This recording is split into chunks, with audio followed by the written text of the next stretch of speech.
Welcome everyone to another chapter of Hyper-Borea. If you are enjoying this series, please share with a friend, whether that's private message or sharing it to your social media feed. Also, remember to like and comment. I would love to hear what people are liking about the series and what people think is going to happen. Predictions are my favorite to read. The Amazon link to the book itself is in the description. Thank you everybody. Enjoy the chapter.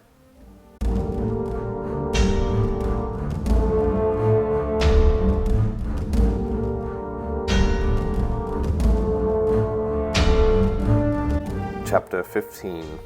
I sat up straight like a lightning bolt, my ward triggered. I looked through the dark hotel room to the door and cursed Caleb. The man-boy had seen me place my ward just outside, and he had asked me not to give it explosive properties, something about a maid or housekeeping. No matter, if this was a hostile intruder, I did not have long to fidget and consider. I rose and roused my subordinate, the runt lad. He blinked his heavy eyelids and peered up at me in the moonlight, filtering through the sliding glass door, as he called it. I held a finger in front of my lips to command silence. Hoisting him up with one arm, I pointed to the door with the other. There was a pitter-patter of footsteps, barely audible, coming from the hallway. I did not know if Caleb could hear them, but my enhanced senses definitely did. I pulled Caleb to the window door and softly snapped my fingers, triggering a spell that caused my ingredients bag to sling itself over my shoulder from the nightstand, both Caleb and myself to turn invisible, and the window door to unlatch and slide open. I had both hands on Caleb's shoulders now, and we stepped out into the night. Apparently, we had slept much longer than planned. From the silence of the city, I guessed it was well past 10 or midnight. The noise of our door to the room exploding inward eliminated this calm. Several men charged in. This was my cue. I levitated both myself and the young man into the air and over the balcony. Caleb gasped in a muted way as I hushed in kind. We were floating now, the ravine, which was more of a canyon below us, leading to the creek. While I kept hold of the squirming Caleb, I watched the men scan the room methodically. All was black, their boots, pants, shirts, and helmets, thick vests and long guns pressed into their shoulders, swept the beds and bathroom. A man who appeared like those FBI agents we had met in the desert rushed in behind them with a smaller handgun drawn, making his way out the window door and looking up, down, left, and right for us. Little did he know we were right in front of him. He slammed a fist down on the railing in a quick outburst before regaining his composure and shouting orders. "Grab the belongings. Comb every inch of this room. We are not going to miss anything." I could detect the frustration in the man's voice. As his back was turned to me now, the letters FBI dominated the back of his loose-fitting jacket. I had slept in my clothes, but Caleb had stripped down to an undershirt and underwear. He shivered in my arms in the cold desert night. We would have to purchase him new clothing and shoes at first light, but shelter was the first priority for now. Wait, shoes. I felt the air with my invisible toes. Curses. My jeweled sandals. They were by my bedside. The FBI man was inside now, looking around with the others, tossing bedsheets and ripping pillows open. I focused mightily. I was channeling levitation and invisibility for two people at the moment, and it was already a chore. I was Grandmaster Sovos, however, and pulling off my next trick would be no challenge. My slippers, I had a visual on them now as they floated from their position, the precious stones glistening in the moonlight. The men inside did not seem to notice. The sandals angled correctly, and as they found the open glass door, they flew out of the window and onto each of my feet before disappearing from sight like the rest of my clothing. I sighed in relief, lowering us slowly down toward the creek. "Dang it!" Jack made his way downstairs and into the hotel's courtyard with Lance. "We were close. We had him." "We'll get him," Lance said confidently, but Jack wasn't so sure. Maybe that was the fatigue setting in. He hadn't been able to nap or sleep after cleaning up at the Sedona police station. They were through the lobby then and out into the parking lot. "We confirmed that the van was parked there," Special Agent Callahan indicated with a finger toward an empty parking spot. "And security footage shows Alpha turn into a plant. Then the van flies into the creek." He stopped short of their new van, a mobile command center, where he would make a call to Mendoza and likely get ripped a new one. "Yeah, then the sniper team spots them through the window before they disappear. Then the window opens itself," Lance concluded for him. Jack placed an arm on the door of their new van and rested his face in the crook. "Rookie," he said then, slightly muffled, "I don't know how this situation could get any worse." Kyle and Sylvia found themselves on their knees in soft sand. They had been taken through a sphere of shimmering rust that was an animation of light and small stones. It was a cold sensation, like water being dumped in slow motion over one's head, but without getting wet. They had appeared somewhere in Sedona, completely new, a more lush and higher elevation area with many more bushes and denser foliage. It was another few miles through the brush, and Kyle was covered in blisters from the bark of the wooden golem that carried him and Sylvia. Poor Sylv, he had thought to himself. She's probably more blistered than I am. She had valiantly tried to get loose before the first portal they had gone through. Noticing a slack in the golem's grip during its regular gait, she took a chance and tried to wiggle free. Her punishment was a tighter winding of bark fingers around her torso and limbs. Continuing on their march, they eventually found their way to a barren outcrop of moonlit red rock. What looked like a shrine or circular pattern of rocky cairns was in the center before the stone dropped off as a cliff. As the two skinwalkers approached, some of the rocks rose, like the first portal, and began to spin rapidly, illuminating red. This was another portal. The prisoners were dropped, their hands bound by thin branches, which snapped off of the golem. With growling coyotes behind them, they were shepherded through the red sphere. So it was that as their eyes adjusted to the dark, a stick found the back of their thighs with a whack whack, and they were forced down to their knees. Kyle looked about, immediately in front of him being a man. He was illuminated by streaks of turquoise light that was painted on the walls like veins of ore in a mine. But unlike a mine, the dark place they found themselves was not narrow at all. In fact, it was a massive room about the size of a football field. There were several tunnels leading off to unseen destinations. As well, beyond the man, were what at first appeared to be more golems of wood. But as Kyle's eyes adjusted, he realized they were made of stone. Solid stone except where a man's joints would be. At that anatomical juncture was compacted gravel. They moved about like men, using shovels and pickaxes to dig out alcoves of earth. They placed raw material into baskets, which were hauled off by more golems down different tunnels. "You are impressed with my elementals," the man spoke in heavily accented English. Kyle's eyes diverted to the speaker, the man in front of him. He looked to be in his late 40s or early 50s, chubby and a Native American. He wore furs and a loose skirt and a headdress like a chieftain, except his crown looked off, much like the way the teenagers looked when they took the form of a coyote. Just wrong. The headdress had a weird assortment of antlers, feathers, and they just didn't fit together well. "I've never seen anything like them," Kyle answered honestly. He didn't see why he shouldn't. He most certainly didn't want to get on this guy's bad side. "You are not impressed we can speak your language?" He arched an eyebrow at Kyle. Well, actually, Kyle hadn't exactly thought of why the man shouldn't speak English. I wasn't even thinking about it. I just thought it was your magic. The man laughed. "They taught me." He nodded his antlered head toward Kyle and Sylvia's right-hand side. They both had to strain their necks to see what the man was referring to, and sure enough, there were the bones of two people, nearly unrecognizable as human, save for an untouched arm or leg here and there. It was a challenge to see fine details in this lighting, but it appeared to Kyle as if they had been eaten by animals. Sylvia must have concluded this too, because she struggled to hold back a nauseous wave of vomit. "Do not worry. Your fate is not theirs." He took a step closer. "By day, our prison cavern," he pointed toward a tunnel, "will be filled with your people. They will be used as food, as slaves, and their souls to power my creations. You two will live. You are bait. Your scent reeks of magic, as Kwalachi and Kyoto tell me. The medicine man you serve will come looking for you, and the jaws of my trap will spring. Once he is my slave, you will be food. After that, no one will stand against me, the chief McLan." He grabbed his belly and maniacally laughed. "For now, enjoy our dance as we reclaim our red kingdom. Take them away."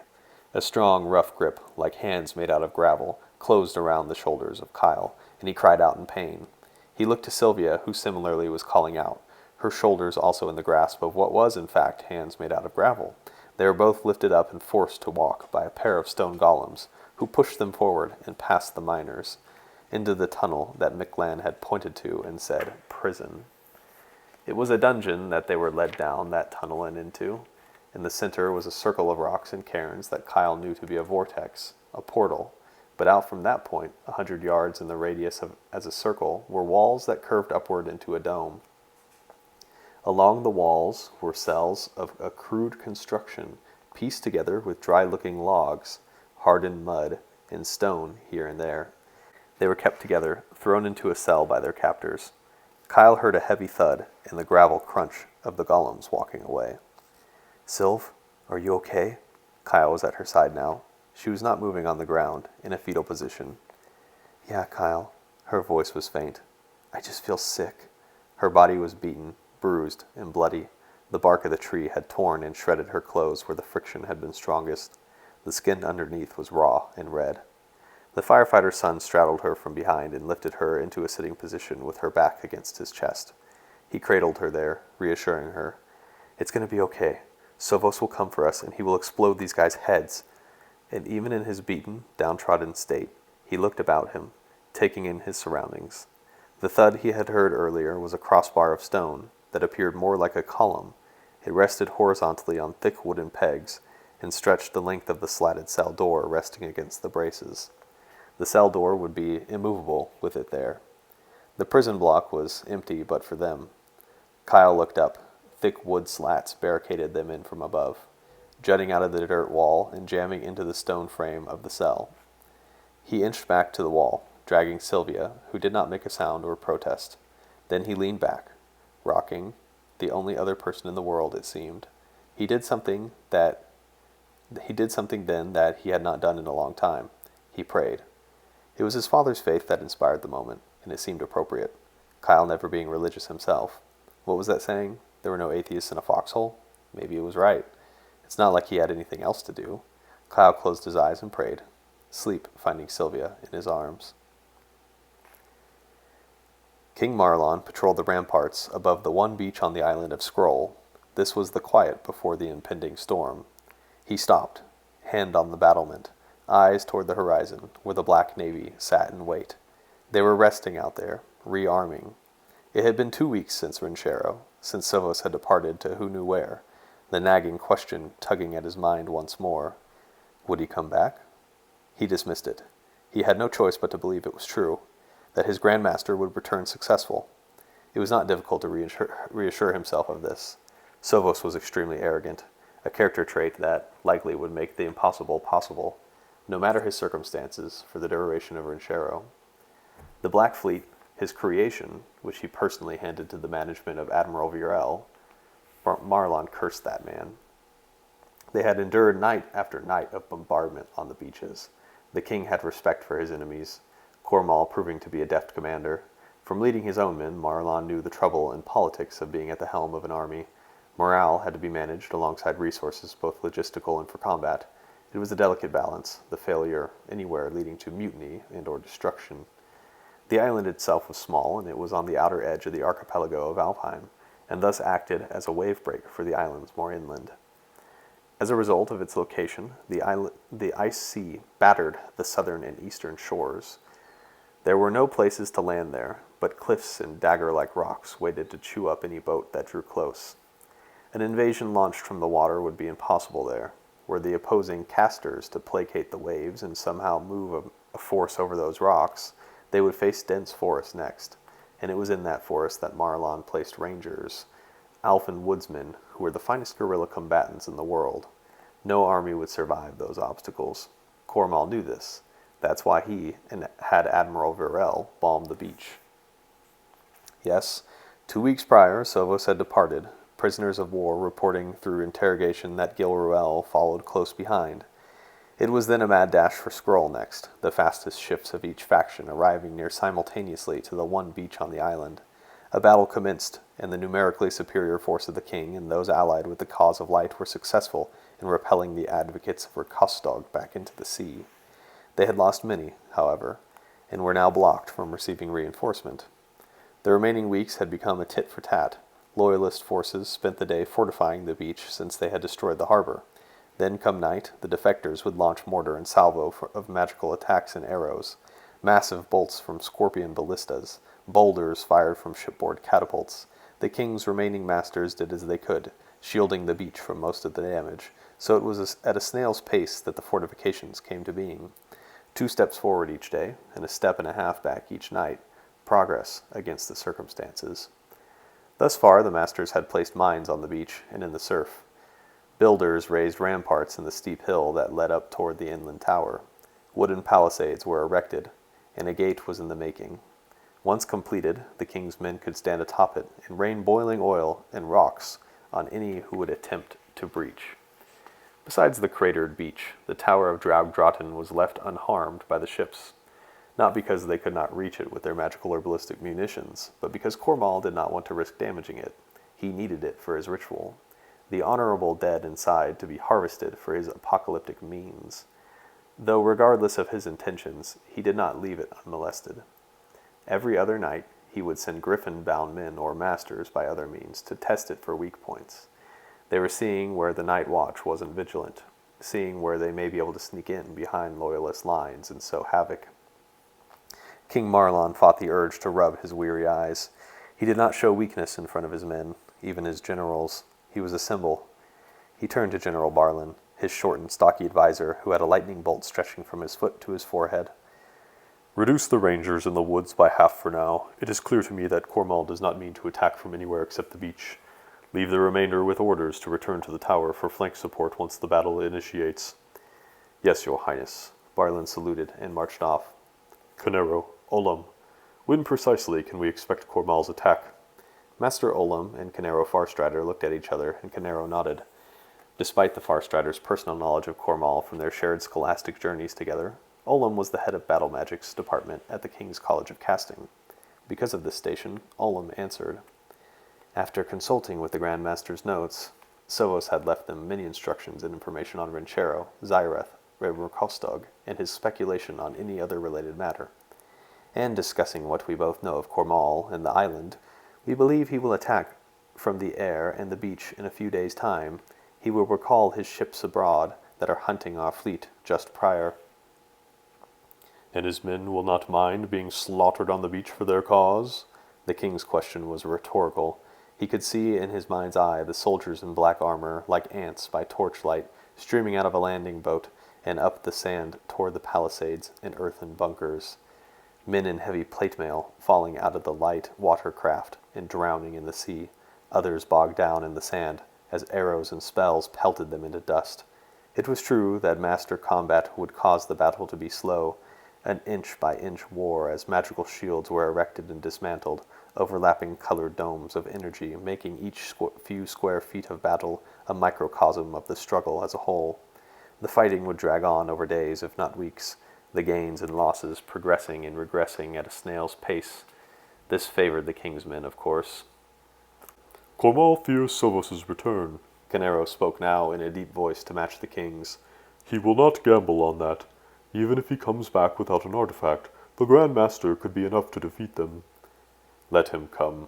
The king's voice was far away, his mind weighing the various strategies, the logistics, the many possibilities and eventualities. Marlon's attitude was that of cold resignation, though one would not know it given his stoic demeanor. He was soured inside at the thought of Alfheim being lost during his reign. He didn't believe it could or would happen, but here he was, locked into the defending end of a siege on one of the archipelago's smallest islands. It was disturbing to him how many had flocked to the cause of Reverkostog. It was like a nightmare. Anger welled up inside him, a pit in his stomach first. Then it welled into his chest, and the king was more angry than he had ever known himself to become. "Cormal will have his battle," he yelled, not to his 2 masters nor to anyone present, but more of an address to the world. "He shall claw his way through the icy waters of our home, onto the islands of our forefathers. The greatest men of Alfheim," he motioned to Dragdraten, "shall witness our battle. The wind shall carry our arrows, the sun shall blind their helmsmen, the magic that courses through their casters shall dry up." The soldiers and workmen halted their tasks, building up the defenses as their king hollered his rousing speech. "The gods shall cast their lots, and the favor shall fall on Alfheim, for the prophecy of our doom is true." He paused, then drew his sword in a theatrical display. But that day is far from now. He mustered a roaring cry of Alfheim! Alfheim! The Alfmen cheered in response. Alfheim! Again from the king. Alfheim! Cormal stood at the quarterdeck of one of Admiral Virel's flagships, a shout just audible in the distance on the island that was Skrull. He turned from a map a subordinate had been holding for him to chart some troop movements on, and his eyes found the beach. Alfheim! The chant carried over the waves and out to the fleet. His face remained unchanged.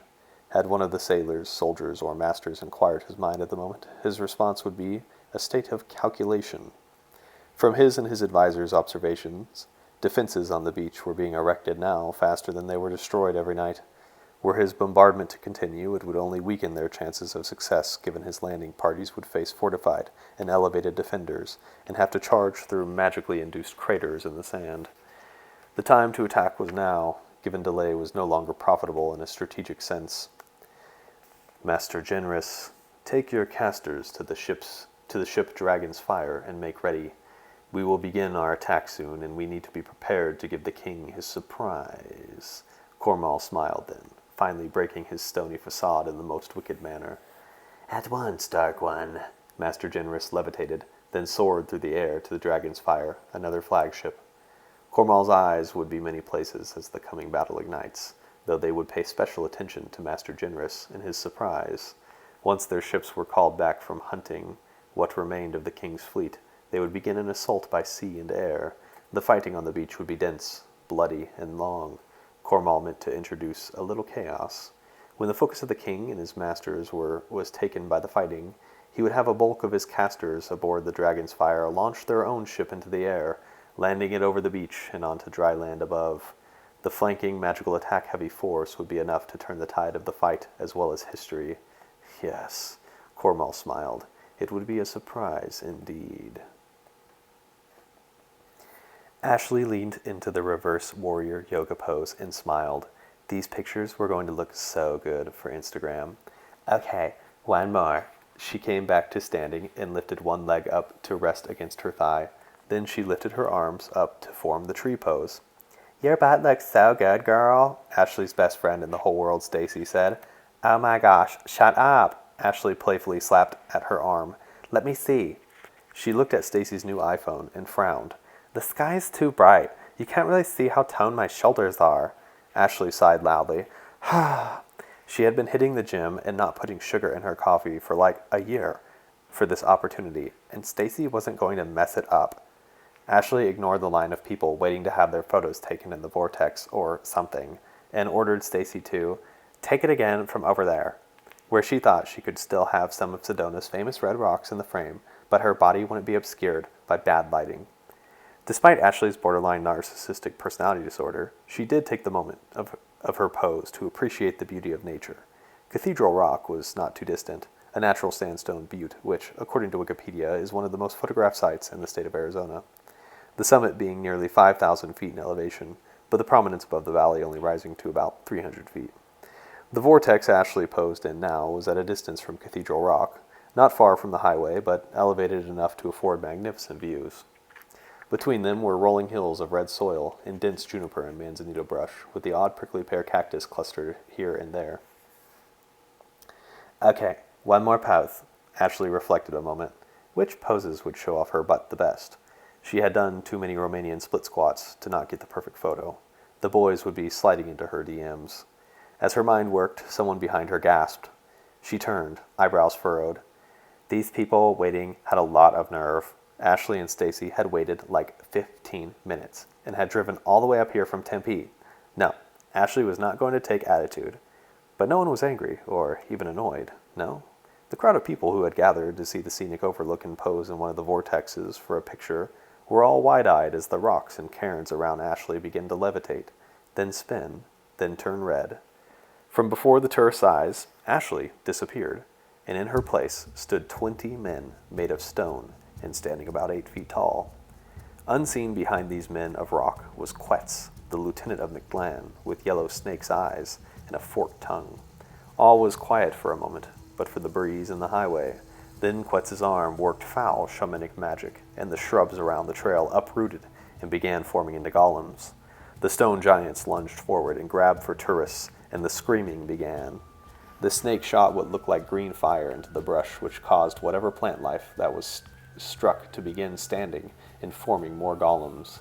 Snakes of all varieties slithered from their holes and hiding places under rocks, and found fleeing visitors to the Redlands to bite and disable. Once the stone men and wood golems had 1 or 2 prisoners under their arms or in their grip, they stepped into the vortex and disappeared, more stone men reappearing in their place. Quet's forked tongue flicked in and out of his mouth as he stopped pursuing the fleeing tourists and let his constructs do their work. He squinted his eyes towards the city of Sedona proper. He couldn't see it well, but he was fascinated by the changes that had happened in just the time he had slept. The Sinagwan people had commanded a vital point of trade in this region. Had the Redlands become a base for that same industry? Most of the people now being carried against their will into the vortex were pale, very pale, a far different people in shape and size than when they had last conquered this place. Curious. He had many questions, but for now he focused on his task at hand. Mictlan had ordered him and the others to take to the outskirts of the city and begin sending prisoners back into the caverns to fill the pens. Quetz knew that in at least 4 other key points around the Red Land that the vortexes were coming alive, and their elementals and golems were capturing hundreds of these pilgrims. They were a curious lot. It was as if the entire population of the vast city had left their homes to travel up and gaze at the various rock formations. Were they worshipping them? He did not know, but he did want to know. Quetz was curious. "Soon I shall have my answers," he mumbled to himself.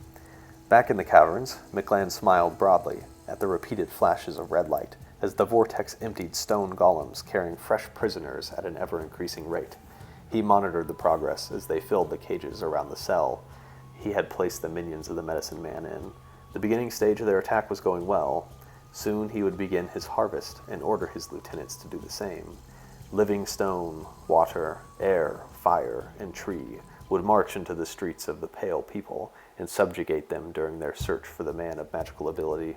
Mictlan smiled even more broadly than before as the individual pieces of his plan all worked seamlessly to bring it to fruition. His smile did not fade as Totol entered the cavern by way of the main vortex. Behind him were about 24 men and women with skin the same shade as Mictlan and his subordinates. "Squawk! Chief, I have some good news! Squawk!" the man with the bird's beak and eyes spoke. Mictlan eyed the group and knew what and who they were. Skinwalkers, like him and his lieutenants, as well as witches. Their kind had come to him before during the last waking. Some would have success here and there with their spells and transformations, but they were far weaker. Strength is what drew them, and strength is what he would give them at the price of fealty and obedience. He would use them to add strategic intelligence and management to his plan. They could monitor more elementals than just he and his lieutenants could alone. Mictlan let out a laugh. "Welcome. I see you have come to pledge yourselves to the new chief of these Red Lands." The assortment of individuals knelt, and a woman with scraggly hair and faded tattoos spoke. Her age was difficult to place, but she was somewhere between middle adulthood and elderly. "I am Tracy, the most skilled of us skinwalkers. We come from the reservations." Mictlan did not give the group permission to rise, practicing his power over them. He ruled absolutely, but not in a manner that ignored the politics of leadership. He knew the give and take of the art. In this moment, he knew to assert dominance. He stepped forward and placed his hand on Tracy's forehead. He smiled, then frowned with exertion as his hand twisted and she screamed, her life drained from her in a black mist emanating from her orifices. Mictlan sniffed the air violently as the soul filled him. He then turned and propelled the mist in a liquid form toward an inanimate collection of golems. The black bile split 6 ways and filled the constructs, bringing them to life. With no regard for the group, the stone men marched by and into the vortex. Not a sound of protest was uttered by the reservation skinwalkers as Tracy's husk of a corpse fell over unceremoniously. Satisfied that everyone now knew their lives were continuing at Mictlan's pleasure, he addressed them. "You will be given power and command. You will never question or delay. Are we understood?" "Yes, Chief," the group answered in unison. "Good." It seemed to Mictlan that this was his destiny, that he was saved for this moment as everything fell into place. The first time he and his ilk had laid claim to this region was fraught with missteps and mistakes. A practice round was how he was beginning to see that time so many centuries ago. This time felt different. This time they were executing without error. "Totol," he summoned, "take them to your cavern and train them." "Squawk! Yes, chief." He turned and pointed to a skinny fellow with long black hair and a thick cloth shirt with a hood. He has a sighting to share with you, chief. Squawk!" McLan nodded. "Go. He will follow." His subordinate motioned for the bulk of the local skinwalkers and witches to follow him, all except the one he had singled out for McLan to receive. The group took a narrow tunnel out, leaving the bustling room of golems and prisoners behind. "Rise, boy. What are you called?" "Colby," he said as he stood, careful to avoid eye contact. "Colby, I will not hurt you as I did Tracy, while you are yet useful to me." He grabbed the teenager's arm and led him down a tunnel out of the noise of the room. "You are useful to me, yes?" Colby smiled, revealing rotting yellow teeth. "Of course, Chief. I will make you very proud as we punish the white people." "White?" McLan hadn't considered them white. He considered them more of a pink. "Good, good." They were in a smaller cavity now, a grotto. A spout of water streamed from the red rock wall and into a raised pool, which was overflowing into another pool. And so on. Each pool of the 8 were no larger than a basket. "Are you thirsty? Drink." McLan practiced the more diplomatic side of leadership, now that his power and place were known by the boy. "Thank you, Chief." Colby knelt and drank from the pool with his hands. The water along with their faces illuminated by the turquoise light that stained the rough walls of the cavern. "First tell me about this land, its people, its history." McLan took a seat on the soft dirt and invited Colby to do the same. He had seen much by way of memories here and there from some of the minds of those he had harvested, but McLan was not the most skilled memory reader, and without context, many of the images were confusing. Colby filled in the gaps. Time was accounted for by a system that was strange to McLan. Numbers and odd names were used in the place of the moon and seasons. This great city outside the confines of the Red Rock Caverns was actually a small city for visitors to come and view what they believed to be beautiful red rock formations. The technology Colby described was frightening to McLan, especially the weapons. They gave him pause and caused him to question what the arsenal of the local militia would entail. "Cops just carry pistols and rifles, which will kill us, but won't do much against rock." That was a relief. But McLan did not know how long it would take for a reinforcing army to arrive, and what other tools of war they would bring with them. He needed more, a greater army. "You have given me much to think on, Colby. You will be rewarded well." "Thank you, Chief." Colby's eyes lowered in respect. "Now, what news was Totol speaking of?" The teenager's eyes grew wide momentarily. "There's a woman, a witch woman." He paused, thinking of where to begin. 2 nights ago, I felt stronger in my powers. I put on the skin of a crow, one of my favorites. Normally I can't hold the shape long, but like I said, I felt stronger." McLan knew why. Just as he and Potent Key had awoken, others would find their powers more potent. "I knew I had to come here. I sensed you and the others." He was referring to McLan's lieutenants. "But I could not find a way into the rock. For the past 2 days I flew around looking until I felt something else. I circled a hotel, a fancy one like those I used to work at before becoming what I am." Colby paused. He looked as if he was trying to find the right words. "There was a witch, but not a witch like us. She had many men, women, and children under her control. They were like zombies." He paused, McLan's face betraying that he was unfamiliar with the word. "Like a person with no mind. She had control over them this way." Colby shivered, and she was casting a spell, opening a portal. "Were they coming or going from the portal?" "Coming. Many men of black skin and dark armor." "How many men?" "Thousands." McLan cursed himself. He had thought everything was going so well. Who was this witch? Who was this medicine man? Did they have designs of their own for this red land? McLan needed to know more. "Come, we will take a vortex to the top of this rock, and you will point to me where this witch is. I will take a look for myself." McLan rose and grabbed up Colby's arm in frustration. Guns, black-armored men, and witches. What other challenges would arise? McLan would not let this opportunity to finally rule this land slip through his fingers as had happened not once, but twice now. No, he would overcome. He would rule.